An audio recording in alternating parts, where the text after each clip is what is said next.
Friends, welcome to self made tutorial. जैसे हमने अपने प्रीवियस वीडियो में पढ़ा था first course childhood and growing up का first concept growth and development, जो बेसिक कंसेप्ट है फर्स्ट कोर्स का। ओके, तो अगर आपको क्वेश्चन पूछे, ऐसे ही पूछ सकता है 4 नंबर एक शॉर्ट क्वेश्चन में, तो पूछेगा कि कंसेप्ट ऑफ ग्रोथ या ह्यूमन ग्रोथ लिखे, बताए शॉर्ट क्वेश्चन डिफाइन करें, उस पर थोड़ा शॉर्ट नोट लिखें। और अगर क्वेश्चन जब लॉन्ग क्वेश्चन में पूछता है तो 2 टाइप से करके क्वेश्चन पूछता है, एक 8 मार्क्स करके। तो ऐसे पूछ सकता है कि concept of growth, okay, and उसके बाद पूछ देगा कि principle of growth and development. तो प्रिंसिपल तो आप प्रीवियस वीडियो देख सकते हैं कंसेप्ट के लिए, और प्रिंसिपल के लिए ये वीडियो आप दोनों का ऐड करके आप कर सकते हैं। अगर कंसेप्ट पूछे तो आपको क्या करना है, जैसे मैंने पहले ही बताया, मीनिंग डालना है, उसके बाद डेफिनेशन डालना है, कुछ विशेषताएं डाल देनी है, 3 बुलेटिन दे करके आपको कर देना है, ठीक है। उसके बाद अगर दोनों क्वेश्चन को ऐड करके एक साथ पूछता है तो आपको क्या करना है, बस उसका कंसेप्ट लिखना है, कंसेप्ट ऑफ ग्रोथ, एंड उसका अर्थ लिख देना है थोड़ा सा, उसके बाद डेफिनेशन दे देना है, उसमें कैरेक्टरिस्टिक या नेचर कुछ नहीं डालना है, ठीक है। उसके बाद जो है आपका ये principles of growth and development लिखना पड़ेगा, ठीक है। तो चलिए देखते हैं हम प्रिंसिपल ऑफ ग्रोथ क्या है। आपको यह वीडियो अच्छा लगे तो लाइक कीजिएगा, ओके, और फ्रेंड्स में शेयर कीजिएगा। तो देखिए, principles of growth and development आखिर क्या होते हैं। तो किसी भी ये जो ग्रोथ एंड डेवलपमेंट की जो प्रोसेस होती है बहुत ही व्यापक होती है, उसी में जो होता है ग्रोथ शामिल होता है। जैसे मैंने पहले ही बताया है आपको कि ये मान लीजिए आपकी डेवलपमेंट की प्रोसेस हो रही है, तो इसमें जो ये होता है ये ग्रोथ का प्रोसेस होता है, ठीक है। तो ग्रोथ के बगैर भी डेवलपमेंट की क्रिया होती है, ठीक है। जैसे कोई बच्चा अगर नाटा रह जाता है तो भी उसमें डेवलपमेंट की, उसमें मैच्योरिटी की क्रिया होती है। डेवलपमेंट जैसे आपको पता चल गया होगा, आपने अगर प्रीवियस वीडियो पढ़ा होगा तो आपको पता होगा कंसेप्ट क्या है डेवलपमेंट का। ग्रोथ का जो होता है वो क्वांटिटेटिव होता है, और यानी कि मात्रात्मक होता है। हम उसे देख सकते हैं, उसकी चेंजेस, उसमें जो चेंजेज आती है ग्रोथ के कारण, तो उसे हम देख सकते हैं, ठीक है।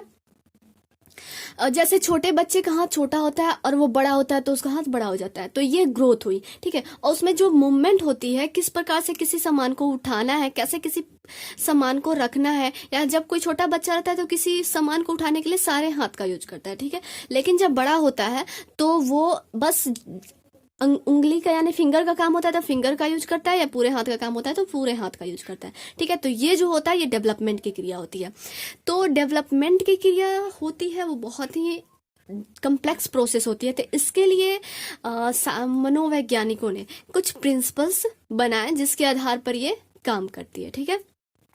तो वही है ये सिद्धांत ग्रोथ एंड डेवलपमेंट के, ठीक है। तो वो आज हम, वैसे तो ग्रोथ एंड डेवलपमेंट के बहुत सारे सिद्धांत हैं, ठीक है, लेकिन जो मेन है मैं वो बता रही हूँ आपको। अगर आपने बहुत सारे याद किए हैं तो कोई बात नहीं, आप उसको ना पहले, अगर आप लिखने में फास्ट हैं एग्जाम में, तो पहले आपको क्या करना है, अगर पूछे principles of growth and development, तो आपको पहले फर्स्ट में तो कुछ डिफाइन कर देना है कि डेवलपमेंट की जो क्रिया होती है बहुत ही व्यापक होती है, उसमें ही ग्रोथ शामिल होता है। उसके बाद ग्रोथ जो होता है, डेवलपमेंट जो होता है निरंतर कंटिन्यूअस चलने वाली प्रक्रिया है। हाँ, ये हमेशा यूनिफॉर्म नहीं होता, समान नहीं होता, इसमें कभी तेजी होती है तो कभी मंद पड़ जाती है। ये इसकी विकास की गति जो होती है धीमी और कभी तेज होती है। जैसे शैशवावस्था में बहुत ही तेज होती है गति, फिर बाल्यावस्था में धीमी पड़ जाती है, फिर किशोरावस्था में बहुत ही तेज होती है, ठीक है।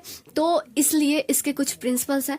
तो मैं क्या बता रही थी आपको कि हाँ, अगर आपको principle of growth of development का प्रिंसिपल पूछे तो आपको, अगर आप फास्ट है लिखने में, तो आपको क्या करना है, पहले सारे प्रिंसिपल जितने भी आपको याद हैं, यानी कि 10, 12, 13 जितने भी आपको याद है, पहले आप ऐसे करके, या आप ऐसे भी कर सकते हैं, जैसे आप ये सर्कल बना के principles of development growth and development लिख देंगे। उसके बाद आपको ऐसे ऐसे करके भी आप चार्ट बना सकते हैं, ठीक है, जिसमें आपको अच्छा लगे। या आप एक ऐसे इस टाइप का भी आता है जो आप ऐसे करके ब्रांच टाइप में वो भी बना सकते हैं, ठीक है।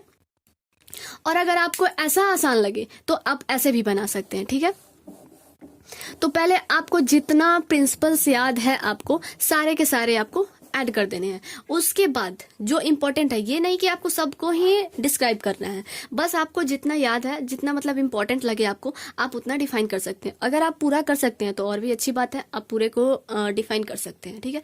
तो पहले आप कोशिश करें कि पहले हम ये जो प्रिंसिपल है पहले वो डाल दे, ठीक है, ताकि कोई देखे तो हाँ लगे कि हाँ इतने सारे प्रिंसिपल है, बच्चे को याद है। उसके बाद आप उसे डिफाइन कर सकते हैं, ठीक है। तो चलिए हम देखते हैं इसको डिफाइन कैसे करेंगे। मैं आपको डिफाइन करके तो नहीं दिखाऊंगी, नोट्स अवेलेबल, वैसे आपको इसका नोट्स चाहिए तो मैं इसके डिस्क्रिप्शन बॉक्स में लिंक डाल दूंगी, क्योंकि अगर और आप प्लेलिस्ट में भी जाके देख सकते हैं, इसका बहुत सारे बीएड पार्ट 1 का, बीएड का फर्स्ट पार्ट का नोट्स अवेलेबल है, प्लेलिस्ट में आप देख सकते हैं, ठीक है। तो देखिए प्रिंसिपल्स ऑफ कंटिन्यूटी क्या होता है।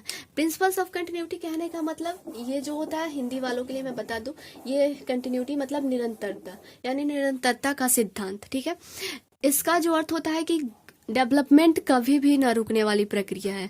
यह एक ऐसी प्रक्रिया है जो लगातार चलती रहती है, चलती रहती है। हाँ, ये है कि कभी धीमी पड़ जाती है और कभी तेज होती है, ठीक है। तो कंटिन्यूटी का सिद्धांत ये आप जैसे डाल सकते हैं कि शैशवावस्था में बच्चे में जो भी डेवलपमेंट होते हैं वो बहुत ही तेज गति से होती है, और बाल्यावस्था में धीमी पड़ जाती है, फिर किशोरावस्था में तेज गति से होती है, ठीक है। उसके बाद है प्रिंसिपल्स ऑफ इंडिविजुअल डिफरेंस। ये तो मोस्ट इम्पॉर्टेंट सिद्धांत है, ठीक है। ये मैं शॉर्ट प्रिंसिपल है, ये लिखती हूँ। इंडिविजुअल डिफरेंस, इंडिविजुअल डिफरेंस क्या होता है कि कोई भी बच्चा एक समान नहीं होता, चाहे वो बच्चा ट्विंस ही क्यों ना हो। ट्विंस आपको पता होगा कि 2 प्रकार के होते हैं ट्विंस। एक तो होता है ये, एक जो होता है एक ही जायगोट के स्प्लिट होने से बनते हैं, और एक होते हैं 2 एग और 2 मतलब 2 एग और स्पर्म से बनते हैं, जिसका 2 एग अलग अलग होता है, ठीक है। 2 ओवम जो बनता है उसका जाइगोट बनता है वो अलग अलग होता है, लेकिन एक ट्विंस होते हैं जो एक ही जाइगोट के 2 स्प्लिट से बनते हैं, ठीक है। तो उसमें भी डिफरेंस, इंडिविजुअल डिफरेंस पाए जाते हैं। तो इंडिविजुअल डिफरेंस क्या होता है, जैसे आपने अपने फ्रेंड्स को ही देख लीजिए, वो आपसे वो किसी भी एस्पेक्ट में जैसे सब्जेक्ट ही लेते हैं, जैसे आप मैथमेटिक्स में ज़्यादा समझते होंगे मैथमेटिक्स को, तो कोई दूसरा है जो सोशल साइंस को अच्छा समझता होगा। ये हो गया सब्जेक्ट का। जैसे खेल में ही ले लीजिए, तो खेल में आपको कोई और खेल पसंद होगा, आपके फ्रेंड्स को और खेल पसंद होगा। अगर सिबलिंग में ही ले लें तो सिबलिंग्स में ही आपको कुछ और पसंद है खाने को, उनको कुछ और पसंद है खाने को। आपको किसी और सब्जेक्ट में ज़्यादा इंटरेस्ट है तो किसी और को दूसरे सब्जेक्ट में ज़्यादा इंटरेस्ट है। तो यही होता है इंडिविजुअल डिफरेंस। और इंडिविजुअल डिफरेंस जो होता है ये मोस्ट इंपॉर्टेंट होता है। इसी के बेस पे जो है करिकुलम बनते हैं। जब आप इसके बारे में ज़्यादा डीप पढ़ेंगे, जब इसका जो ये चैप्टर है उसमें जब मैं पढ़ाऊंगी आपको तो उसमें बताऊंगी, ठीक है। तो इंडिविजुअल डिफरेंस ये है सिद्धांत, तो आप ऐसे डाल सकते हैं, ठीक है। Principles of uniform pattern. Principles of uniform pattern का होता है मतलब कि एक समान पैटर्न जो होता है, एक समान पैटर्न मतलब विकास की जो प्रोसेस होती है वो एक समान होती है। ये नहीं कि हाँ किसी में दूसरे पैटर्न पे काम करेगा, ये दूसरे पैटर्न पे काम करेगा, ये नहीं। हाँ, भले ही इसकी गति जो है धीमी पड़ सकती है या तेज हो सकती है किसी बच्चे में, ठीक है। और वो होता है इसकी जो धीमी गति होती है या तेज गति होती है किसी बच्चे में, कोई बच्चा पहले ही मैच्योर हो जाता है या कोई बच्चा बहुत देर से मैच्योर होता है। किसी बच्चे को मैथ एक बार में ही समझ में आ जाता है, लेकिन किसी बच्चे को बार बार समझाने के बाद भी समझ नहीं आता। तो यही होता है इंडिविजुअल डिफरेंस, और यही होता है यूनिफॉर्म पैटर्न जो होता है। यहाँ पे ये मायने रखता है कि यूनिफॉर्म पैटर्न कहने का मतलब कि अगर कोई लैंग्वेज का ही डेवलपमेंट देख लीजिए या फिजिकल डेवलपमेंट में ही देख लीजिए, जब भी फिजिकल डेवलपमेंट होगा तो जो ये होता है प्रॉक्सिमो डिजिटल या सिफेलोकैडुअल, इसमें जो होता है सिर से पांव की ओर, जब भी डेवलपमेंट होगा सिर से पांव की ओर। या लैंग्वेज का ही देख लीजिए, तो कहीं का भी बच्चा हो, विदेश का बच्चा हो, विदेशी बच्चा हो, या इंडिया का बच्चा हो या जापान का बच्चा हो, कहीं का भी बच्चा हो, उसमें जो लैंग्वेज डेवलपमेंट होगा सारे में एक समान ही होगा। हाँ, अगर कोई बच्चा है जो जल्दी सीख लेगा, जल्दी लैंग्वेज बोलना या कोई वर्ड यूज करना, जैसे कोई 2 वर्ष के बच्चे में कम से कम एटलीस्ट 2 वर्ड 3 वर्ड एक साथ बोलने की क्षमता आ जाती है। तो कोई बच्चा 1 वर्ष में ही 2-3 वर्ड बोल सकता है, कोई होते हैं इंटेलिजेंस IQ जिनकी अच्छी होती है, ठीक है। तो ऐसे लेकिन वो जो सीखेंगे वो यूनिफॉर्म पैटर्न में ही सीखेंगे। पहले उनका जो होगा, जैसे हर चीज़ का अपना अपना कॉग्निटिव डेवलपमेंट ही होता है। जैसे पियाजे का ही सिद्धांत है, तो उन्होंने बताया ना कि हाँ इतने साल में ऐसे होता है, इतने साल में ऐसे होता है, तो वो एक यूनिफॉर्म पैटर्न में ही होता है, ठीक है। ये है नेक्स्ट है प्रिंसिपल्स ऑफ प्रिडिक्ट। यानी कि प्रिडिक्ट का होता है, हिंदी वाले बच्चे समझ जाए, हिंदी का मतलब प्रिडिक्ट मतलब होता है भविष्यवाणी। यानी कि अब ऐसा हो गया है कि साइकोलॉजी के कारण ये जो सारे आप पढ़ रहे हैं, चाइल्डहुड एंड ग्रोइंग अप, ये सारे साइकोलॉजी के पार्ट है, ठीक है, एजुकेशनल साइकोलॉजी के।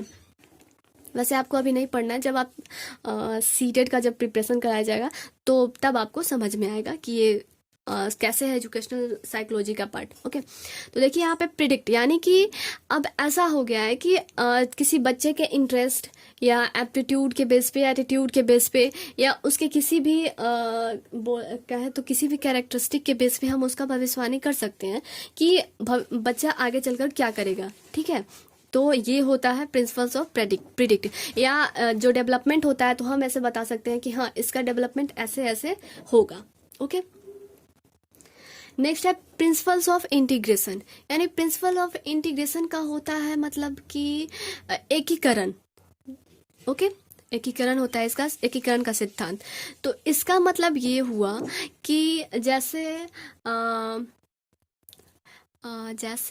एक सिंपल सा एग्जांपल देकर बता रही हूँ ताकि आपको इजीली समझ में आ जाए। ओके, जैसे ये हुआ मार्कर, ठीक है। तो किसी बच्चे को जब ये उठाएगा कोई बच्चा, तो पहले इधर उधर ये हाथ करता है, सामान को किसी को उठाने से पहले वो इधर उधर कुछ हाथ देता है, लेकिन एग्जैक्ट वो चीज को नहीं उठा पाता। लेकिन जब वो उसमें डेवलपमेंट की प्रोसेस, जब डेवलपमेंट उसका हो जाता है, तो वो बस सिर्फ हाथ, ये उंगली का ही यूज करता है, ठीक है।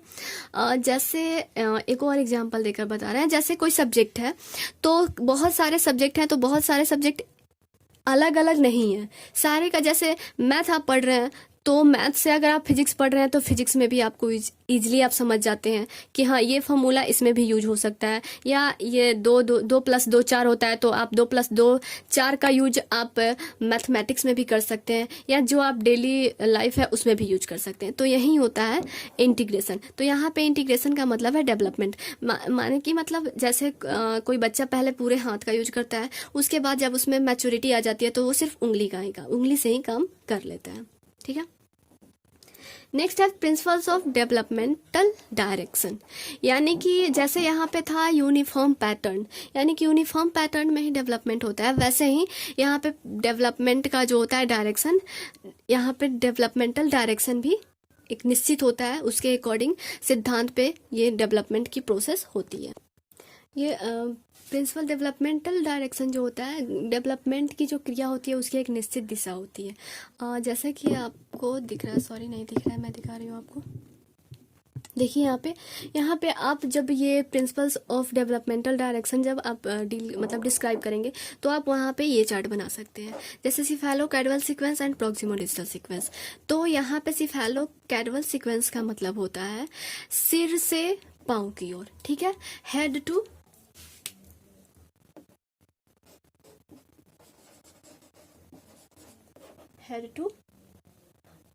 सिर से पैर की ओर। ओके, और यहाँ पे जो होगा आपका ये हो जाएगा सेंटर टू बॉडी पार्ट।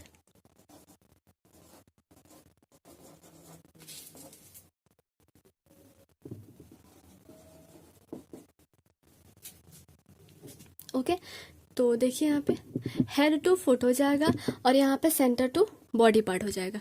यानी कि सिफेलो कैडवल मतलब जब भी जैसे ह्यूमन बींग्स है, तो ह्यूमन बींग्स में जब भी डेवलपमेंट होता है तो सिर से पाँव की ओर होता है। पहले जब जब इम्ब्रियो होता है, तो इम्ब्रियो का जब डिवीजन होता है, डिवीजन के बाद सेल्स बनते हैं, तो उसमें जब ऑर्गन्स बनने स्टार्ट होते हैं तो पहले हेड बनता है, फिर उसके बाद हेड से बनते बनते पैर होता है, ठीक है। वैसे ही यहाँ पे प्रॉक्सिमल डिस्टल का मतलब हुआ कि सेंटर टू बॉडी पार्ट, यानी कि स्पाइनल कॉर्ड टू जो ये होते हैं बॉडी पार्ट होते हैं, तो आप स्पाइनल कोड समझ रहे होंगे, रीढ़ की हड्डी। तो रीढ़ की हड्डी से जो होता है जब साइड में जाते हैं तो बॉडी पार्ट्स में जाते हैं, तो यही है ये प्रॉक्सिमल डिजिटल सीक्वेंस। तो डायरेक्शन जो होता है डेवलपमेंट का निश्चित होता है। तो ये जो सारे, इसके बाद और भी सारे प्रिंसिपल्स हैं, जैसे ये प्रिंसिपल्स ऑफ टोटल डेवलपमेंट हो जाएंगे आपके, ओके। उसके बाद हो जाएंगे आपके principles of variation in the rate of growth and development. वही बात की एक पैटर्न में होता है। उसके बाद कंटिन्यूटी, यानी कि रेट जो होती है कभी कम होती है कभी ज़्यादा होती है, ओके। उसके बाद development from general to specific, यानी सामान्य से कुछ विशिष्ट की ओर, ओके। उसके बाद हो जाएंगे आपके principles of outer control to inner control. पहले बाहरी वातावरण में ये जैसे आपने वाइगोत्स्की का सिद्धांत पढ़ा होगा, उसमें जो होता है पहले लास्ट में जो इनर स्पीच बनता है, तो वही यहाँ पे बात हो रही है control, outer control to inner control, ठीक है। तो वैसे तो बहुत सारे इसके इसमें आ जाएंगे हेरिडिटी एंड इन्वायरमेंट का भी सिद्धांत है, एक principles of joint product of heredity and environment, ठीक है। तो वैसे आपको बहुत सारे प्रिंसिपल्स हैं, लेकिन जो मेन है मैंने बता दिया है, और वैसे भी आप खुद से भी कर सकते हैं। तो ये जो इम्पोर्टेंट है वो मैंने बता दिया, ओके।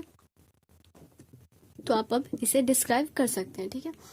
तो ये रहा आपका principles of growth and development. अगर इसमें किसी भी प्रकार का डाउट हो तो आप हमें कमेंट कर सकते हैं। नेक्स्ट वीडियो में हम पढ़ेंगे, ये अभी क्रैश कोर्स चल रहा है, तो अभी आपको ये लग रहा होगा कि मैं ऊपर ऊपर ही पढ़ा रही हूँ, तो अगर मैं डीप पढ़ाऊंगी तो आपका एग्जाम आने वाला है, तो आप इतना कैसे कर सकते हैं, ठीक है। तो जो इम्पोर्टेंट है मैं पढ़ा रही हूँ। नेक्स्ट वीडियो में आप हम लोग पढ़ेंगे प्याजे का सिद्धांत, क्योंकि ये मोस्ट इंपॉर्टेंट है। प्याजे का सिद्धांत हो गया, आपका कोहलबर्ग का सिद्धांत हो गया, और एरिक्सन का सिद्धांत हो गया। मैं चाहूंगी कि मैं तीनों का जो स्मार्ट चार्ट टाइप है वो करके बता दूँ आपको, ताकि आप इजीली आप कर सके। कोशिश करूंगी कि दो सिद्धांत एक दिन में एक वीडियो में ये कर सकूं, ठीक है। चलिए, आपको ये वीडियो कैसा लगा? अच्छा लगा हो तो लाइक करें, शेयर करें, और अगर आप चैनल पर न्यू हैं तो चैनल को सब्सक्राइब कर ले, ताकि आपको नोटिफिकेशन इजीली मिल सके। So thank you so much for watching this video. Take care, bye bye. और मैं ये हम लोग अगर हो सके तो एक साथ हो सके तो कल से 2 वीडियो, यानी कंटेम्प्रेरी इंडियन एजुकेशन की, क्योंकि वो भी बहुत हार्ड है। तो आपका 6 पेपर है, तो जल्दी कंप्लीट करना पड़ेगा, क्योंकि 26 से एग्जाम है। चलिए, कोशिश करूंगी कि मैं एक साथ 2 वीडियो अपलोड करूँ 2 कोर्स का, okay. So thank you for watching this video. Take care, bye bye.